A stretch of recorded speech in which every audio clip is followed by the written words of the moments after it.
Hi అండి. అందరికీ నమస్తే. నేను మీ గీత. సారీ ఫర్ ది లేట్ అండి. 'Devil boss' part 24. టైం అవుతుంది. డిన్నర్ చేయవా? కిందకు రా అని పిలుస్తారు అహల్య. ఆకలి లేకపోయినా ఎంత బాధున్నా సరే వాళ్ళ అత్తింటి వాళ్ళ ముందు బయట పడకూడదు అనుకుని ఫ్రెష్ అయ్యి మామూలు చుడీదార్లో కిందకు వెళ్తుంది జెస్సీ. అతి కష్టం మీద ఒక రోటీ తిని అహల్యని రియాజ్ కోసం అడగాలని ఉన్నా ఎందుకో భయం. కానీ తప్పదు. వెళ్ళి వారం అవుతుంది. ఒక్కసారి కూడా నేను గుర్తుకు రాలేదా అనేదే ఆమె ప్రశ్న. చేతుల్లో చున్నీని నలుపుకుంటున్న జెస్సీ భావం అర్థమై కన్నా కాల్ చేశాడు. రేపు నైట్ వస్తానని చెప్పాడు. ఈ నైట్కి నా రూమ్లో పడుకో తెల్లి అని అంటుంది ఆవిడ. వద్దత్తయ్య, నాకేం భయం లేదు, నా రూమ్లోనే పడుకుంటా, మీరు టాబ్లెట్లు వేసుకోండి అని భారమైన హృదయంతో పైకి వెళ్తుంది జెస్సీ. ఇక వెళ్తున్న తనని చూస్తూ ఉండిపోతుంది అహల్య. కొన్ని జీవితాలు దేవుడు ఇష్టంగా రాస్తాడు. మరి కొందరు ఎందుకు అంత కష్టంగా బాధతో రాస్తాడు? కన్నీళ్లతో బ్రతకమని. అందులో నేనే ఒక ఎగ్జాంపుల్. అన్నింటినీ అందరినీ దూరం చేసిన దేవుడు ఏమి ఇవ్వాలని నన్ను ఇంకా బ్రతికించాడు అని దిగులుగా వచ్చి బాల్కనీలో కూర్చుంటుంది అహల్య. ఇక ఆమె ఆలోచనలు తన జీవితంలో జరిగిన చేదు సంఘటనలవన్నీ ఒక్కొక్కటిగా గుర్తు చేసుకుంటూ ఉంటుంది. జరిగినవన్నీ గుర్తొస్తూ ఉంటే కన్నీళ్లు చెంపలు జారిపోతాయి. అక్కడే ఉన్న ఊయలలో ఆమె పడుకుండిపోతుంది. ఏడ్చిన తన మనసు, దేహానికి అసలు అలుపన్నదే రాదు. అర్ధరాత్రి సమయం. అంత పెద్ద బిజినెస్ మ్యాన్ ఇంట్లో సీసీ క్యామ్స్ అన్నీ బంద్ అవుతాయి. సడన్గా ఇక పవర్ కూడా పోతుంది. ఇన్వర్టర్ కూడా ఆఫ్లో ఉంటుంది. వెనుక గేటు నుంచి ఎవరో ఇంట్లోకి వస్తుంటారు. 6 అడుగుల ఎత్తులో చాలా అందంగా ఉంటాడు. టీషర్ట్, జీన్స్లో పైన హుడీ వేసుకుని ఫేస్ కూడా కవర్ చేసుకుని చాలా చాలా స్టిఫ్గా ఉంటాడు. తనని చూస్తే పోలీసులకుండే బాడీ ఫిట్నెస్ ఉంటుంది. అంత నిశ్శబ్దంగా ఉన్న ఇంట్లో అతని కాలి షూ చప్పుడు కాకుండా పైప్స్ పట్టుకుని 3 ఫ్లోర్లు ఎక్కుతాడు. అతనికి అలవాటే కదా అలాంటివి. ఎప్పుడో నేర్చుకున్న టెక్నిక్. ఇక ఎక్సర్సైజులు కూడా ఇప్పటికీ యూజ్ అవుతున్నాయి. 4వ ఫ్లోర్ వచ్చేసరికి చీకట్లో బెక్కుతూ కనిపిస్తుంది. ఆమెను చూసి లోపలికి బాల్కనీలోకి జంప్ చేస్తాడు. ఆ సౌండ్ ఆమెకు మెలకువ రాదు. తనతో తెచ్చిన టార్చ్ ఆన్ చేసి ఆ ముగ్ధ మనోహరమైన మోమిని చూస్తాడు అతను. ఏడ్చి ఏడ్చి ఉబ్బిన కళ్ళు చూసి మనసు భారం అవుతుంది. నా బంగారం, సారీ రా, నేను ఎప్పటికీ చేరుకోలేను. ఇద్దరి మధ్య చెప్పలేని అడ్డుకట్ట వేశారు అని తన తల మీద నిమిరి జుట్టుపై కిస్ చేస్తాడు. అతని స్పర్శను నిద్రలో కూడా పట్టనట్టే ఉంటుంది. ఆమె ముఖమంతా ప్రశాంతంగా మారుతుంది. అతన్నే ఖర్చుకుపోతుంది. అంత ఏడుపులో కూడా చాలా అందంగా ఉంది. తనని చూసి ఎన్నేళ్ళైనా నీ అందం చెదరకూడదు బంగారం అని ఆమెను 2 చేతుల్లోకి ఎత్తుకుని లోపలికి తీసుకుని వస్తాడు. ఆ ఇడియట్ నిన్ను వదిలేసి వాడి లవర్ కోసం వెళ్ళాడు ఎదవ అని అర్జున్ రియాజ్ని చాలా గట్టిగా తిట్టుకుంటాడు వచ్చిన వ్యక్తి. అసలు ఏమనుకుంటున్నాడు? నువ్వు వాడి కోసం బాధపడడం ఏంటి బంగారం? ఆమెను తన గుండెల్లోకి హత్తుకోవాలని ఉంది. కానీ తను ఇప్పుడు వేరొకరి భార్య. అందుకే మనసారా దగ్గరికి తీసుకోలేకపోతున్నాడు. గతం తెలిసినవాడు నిన్ను ప్రేమగా చూసుకోవాలి కానీ ఇలా వదిలేస్తాడా? ఎదవ తిట్టుకుంటూ ఆ రాత్రి అక్కడే కూర్చుని జెస్సీని చూస్తూ ఉంటాడు. రూమ్ అంతా కూడా ఒక్కసారి పరీక్షిస్తాడు. ఇక అతను లోపలికి రాగానే కింద ఫ్లోర్కు పవర్ వస్తుంది. కానీ పైన రాదు. ఆ గదిలోనే ఉన్న ఇన్వర్టర్ ఆన్ చేసి జెస్సీ కోసం ఏసీ ఆన్ చేస్తాడు అతడు. ఆ రాత్రంతా ఆమె మోముని చూస్తూ గడిపేస్తాడు. ఎంత చేసినా తరగని రూపు ఆమెది. కానీ దివి నుంచి దిగివచ్చిన దేవకన్య తను. ఆమె సుందర రూపం మరెవ్వరికీ ఉండదు, ఉండకూడదు కూడా. నా ప్రాణమే నువ్వు, నిన్ను విడిచిన రోజు నేనుంటానా అని అనుకుంటూ చూస్తూ ఈ రాత్రిని గడిపేస్తాడు. తెల్లవారుజామున 4 అవుతుంటే బయట ఉన్న సెక్యూరిటీ కాల్ చేస్తాడు. భయ్యా, టైం అయ్యింది, బయటికి రా అంటాడు భయంగా.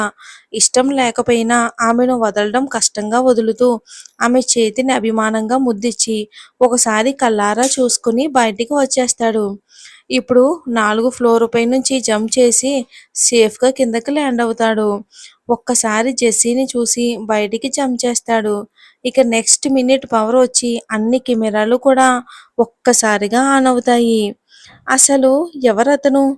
జెస్సీపై ఎందుకు అంత ప్రేమను పెంచుకున్నాడు అనేవి వచ్చే భాగాల్లో రివీల్ అవుతాయి.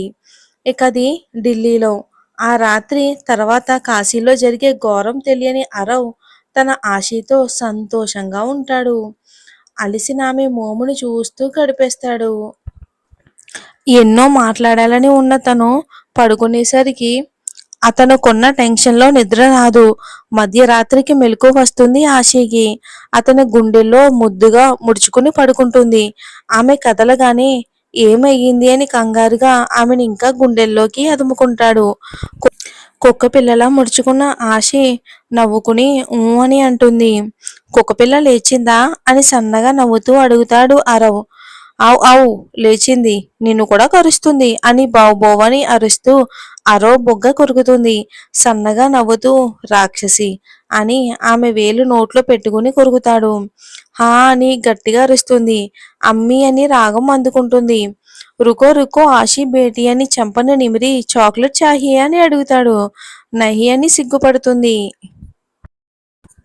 ఆమె సిగ్గులు అర్థమై ఈ టైంలో లిప్ కిస్లు బాగోవు ఆశీ అని అనగానే అతని గుండెలపై చిరు దెబ్బలు వేసి తానే ఇద్దరు పెదవులను జతచేస్తుంది. ఇక 2 నిమిషాలు వదిలి కన్నీళ్లతో అరవ్‌ని చూస్తుంది. కంగారు పడి కళ్ళు తుడిచి ఏమైందిరా నొప్పిగా ఉందా అని లాలనగా అడుగుతాడు. "ఉమ్, లేదు లోపల బాధగా ఉంది అని గుండెలపై వేలు పెట్టి చెప్తుంది. ఆమె బాధ అర్థమై తగ్గిపోతుంది మా అని తల నిమిరి గుండెకు హత్తుకుంటాడు గట్టిగా. నీకు నా వల్ల ఏ కోరిక తీరలేదు. కనీసం నాతో గడిపే ఒక్క క్షణం అని ఆమె అంటుంటే ఆమె నోరు చేతులతో మూసి నువ్వు నా బంగారం రా, నువ్వు నా చిట్టి దానివి, నీతో కలిసి ఉంటే నాకు అదే చాలు. ఇద్దరి మధ్యన కేవలం అది ఉంటేనే ప్రేమ ఉన్నట్లు కాదు, ఒకరిపై ఒకరు ప్రేమను మనసుతో చూపించవచ్చు, చేతులతో కూడా. నీతో నీ పక్కన ఉంటే అదే చాలు ఆశి, ఇంకేం వద్దు అని మర్దవంగా చెప్తూ తల నిమురుతాడు. నా ఆఖరి కోరిక తీర్చవా ఆశి అని అడుగుతుంది. ఆమె అంటున్న మాటకే అతడి ప్రాణం పోతుంది. ఆశి నీకేం కాదు, నేను ఉన్నా కదరా, ప్లాంటేషన్ సక్సెస్ అవుతుంది ఓకేనా, ఇంకెప్పుడు ఇలా మాట్లాడుకో అని సీరియస్ అవుతాడు ఆశి మీద. మనసులో మాత్రం భయం అలాగే ఉంటుంది. తనకి ఇంతవరకు ఏది సెట్ కాలేదు, క్యూర్ అవుతుంది అన్న ఆశ లేదు, కానీ మయూక ఇచ్చిన చిన్న హోప్ వల్ల కంట్రోల్ చేస్తున్నాడు. ఆశి తల నిమిరి నుదుటిన ముద్దిచ్చి ఆఖరి అన్న పదం నీ నోటి నుంచి రావద్దు అని అంటాడు. అలా రాకుండా ఉండాలి అంటే నువ్వు ఒకటి చెయ్యాలి అంటుంది బెట్టుగా. ఆ! రోజూ అడిగేదే కదా! నువ్వు మ్యారేజ్ చేసుకున్న తనతో హ్యాపీగా ఉండాలి. అంటే ఒక బేబీని కని నాకు చూపించాలి. ఇక స్పెర్మ్ యూజ్ చేయటం కాదు. నీకు నువ్వుగా నీ ప్రేమతో తనకు దగ్గరై కనివ్వాలి. ఆశి వైపు చూస్తాడు అరవ్. నువ్వు ఎలా చూసినా నో యూజ్ అంటుంది. తన తల మీద చిన్న మొటికై మొట్టి సరే అంటాడు. అంతే ఇంక అమిత ఆనందంగా అతని గుండెల్లో ఒదిగిపోతుంది ఆరుషి. ఇక ఆమె హ్యాపీనెస్‌కు మనసు కుదుట పడుతుంది, కానీ అంతగా ప్రేమించిన అమ్మాయితో మనసు, శరీరం పంచుకుని ఇప్పుడే వేరే ఆవిడ్ని టచ్ చేయడం అంటే అరవకు చాలా కష్టంగా ఉంది. అలాగే ఆషిని, ఇటు ఇంకో వైఫ్‌ని తలుచుకుని కళ్ళు మూసుకుంటున్నాడు. ఇక ఆ రోజు మార్నింగ్ అయ్యింది.